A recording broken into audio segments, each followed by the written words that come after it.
প্রধান অতিথি এবং অনুষ্ঠানে যে সবাই সংশ্লিষ্ট যে কলা কৌশলী আছেন তাদের সবাইকে, এবং সামনে যারা বসে আছেন ছোট বড় সবাইকে এবং বোনদেরকেও অনেক অনেক আমার পক্ষ থেকে অনেক অনেক ধন্যবাদ, আন্তরিক শুভেচ্ছা জানাচ্ছি। আসলে বাসা থেকে ভেবে আসছি যে একরকম করে কথা বলবো।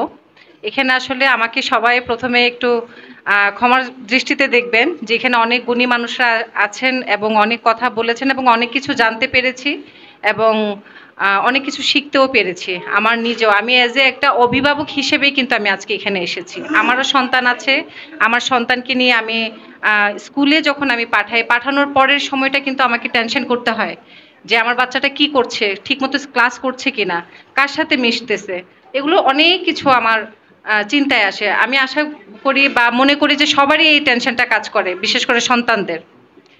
তো ধূমপান মুক্ত বড়ুরা চাই এই এই যে একটা সংগঠন, এটা সামাজিকভাবে আমাদের যদি করতে হয়, গ্রো আপ করতে হয়, এটা আমাদের সবাইকে একসাথে কাজ করতে হবে, বোঝাতে হবে। আমরা ছোট্ট করে যদি বলি যে আমাকে যে আজকে ফুল দিয়ে সম্মাননা জানানো হয়েছে, এই ফুলের কাহিনী দিয়ে যদি বলি, এই ফুলটা কিন্তু আমাকে দিয়েছে সবাই অনেক খুশি না?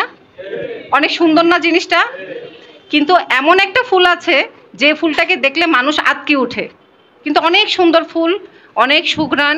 হ্যাঁ, সেটা হচ্ছে পপি ফুল, যেটা থেকে হেরোইন তৈরি হয়। তো ওই ফুলটা যদি কেউ মানে ওই চাষের মাঝখান দিয়েও যদি যায়, তারও তখন মাথা ঘুরায়। কিন্তু একই ফুল, কিন্তু একই।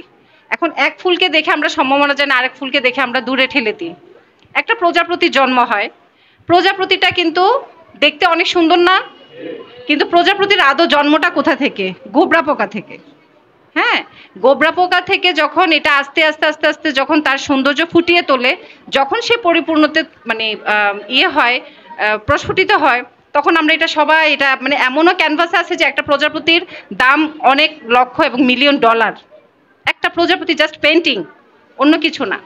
তো তদ্রূপ আমাদের জীবনটাকে এইভাবে সাজাতে হবে। যেমন ইয়াবা, ইয়াবা আপনার হিটলার ড্রাগ বলা হয় কেন? এটা হিটলারের আমলে হিটলার তার সৈন্যদেরকে খাওয়ানোর জন্য, যে তার সৈন্যরা যে মানে স্ট্রং থাকবে, কোনো খারাপ উদ্দেশ্যে খাওয়ানো হয়নি, জাস্ট মানে খুবভাবে রাতে অঘুমা থাকতে পারবে, মেডিসিন তৈরি করে দিতে বলেছিল যেন তার সৈন্যরা ওভাবে যুদ্ধ করতে পারে, সময় দিতে পারে, যুদ্ধে জয়ী হতে পারে। তো সেটা আস্তে আস্তে প্রত্যেকটা জিনিসেরই খারাপ দিক ভালো দিক দুইটাই আছে। আমি যখন এই যে যেমন এখন আজান দিয়েছে, আবার বাহিরের কান্ট্রিগুলোতে দেখবেন একপাশে রাস্তার একপাশে মসজিদ এবং একপাশে night club. As you wish, তুমি ইচ্ছে করলে নাইট ক্লাবে যেতে পারো, ওখানে কোনো জোড়াজুড়ি নাই। বাহিরের কান্ট্রিগুলোতে আপনার দোকানে যে সিগারেট বিক্রি করা হয়, ওই সিগারেটটা 19 ইয়ার্সের আগে, আই মিন 19 বছরের আগে কেউ কিনতে পারবে না, গেলেই এটা আপনার ধরে ফেলবে। কিন্তু আমাদের বাংলাদেশে আমরা আসলে কিছু বাচ্চাদেরকে দোষ দিয়ে লাভ নেই, তারা ভুল করবেই।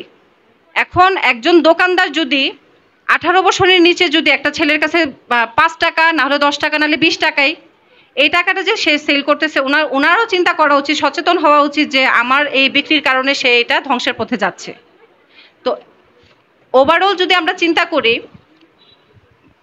এজ এ মানুষ হিসেবে, সামাজিক তো একটা দায়বদ্ধতা থেকে যায় সবাই। তো ওই দায়বদ্ধতা থেকে আসেন সবাই আমরা কিছু কিছু ভালো কাজ করে উপহার দিতে পারি, সন্তানকে মেরে নয়। এবং এটা বোঝানো একটা মানে নিতে হবে যে তুমি ভালো পথে কার সাথে কিভাবে চলছে না ফিরছে, বা টাইমিংটা তার স্কুলের যে মানে স্কুলিং যে টাইমটা, কলেজে যারা যাচ্ছে তাদের টাইমিংটা, এবং আমরা যারা মুরব্বীরা আছি তাদেরও আমার একটা বিনীত রিকোয়েস্ট যে আপনারা এ পথ থেকে সরে আসুন। বিশ্ব তামাক মুক্ত দিবসে শুধু একদিনের দিবস না, এটা হয়তো একটা সিলেক্ট করা হয়েছে, কিন্তু প্রতিদিনই এই জিনিসটা আমাদের পর্যালোচনা করতে হবে, বোঝাতে হবে। বোঝাতে বোঝাতে একদিন কিন্তু জয়ী হয়ে যায় মানুষ। আমি একটা নারী উদ্যোক্তা, আমি যদি একটা মেয়ে হিসেবে একটা প্রত্যন্ত গ্রামে থেকে যদি আমি আমার কাজের লক্ষ্যে পৌঁছাতে পারি, তাহলে আপনারা পারবেন না কেন? এবং আমার যে উদ্দেশ্য যে বেকার যে যুবক, আসলে ভালো কোনো কাজে সংযুক্ত থাকলে হয় কি, খারাপ ওই জিনিসগুলো তখন মাথায় আসে না। খারাপ জিনিসগুলোতে মানুষকে নক করে বেশি, এটা আমাদের ইসলামেও আছে যে খারাপ জিনিসের প্রতি মানুষের আকর্ষণ থাকবে বেশি। যারা মোবাইল, এই যে স্মার্টফোনের ব্যাপারে কিছুক্ষণ আগে আমি এটা একেবারে 100% আমি সহমত জানাই, সেটা হচ্ছে পর্নোগ্রাফি থেকে শুরু করে যত কিছু আছে এগুলো লুকিয়ে দেখতে হয়। কই আমি তো ফেসবুকিং করি, আমি তো ইউটিউবিং করি, আমি তো আমার অনলাইনে বিজনেস করতেছি, আমি তো ওই পথে যাচ্ছি না, তাহলে তারা কেন যাচ্ছে? খারাপ জিনিস সবসময় লুকাইয়েই করতে হয়, কারণ এটা খারাপ। আর আমি ভালো কোনো কিছু করলে যখন আমাকে একটা রেজাল্ট দেওয়া হবে, আমি যখন A+ একটা স্টুডেন্ট হব বা আমি একটা জয়ী হয়ে আসব, সেটা আমারই ক্রেডিট, আমার ভালো কাজের জন্য।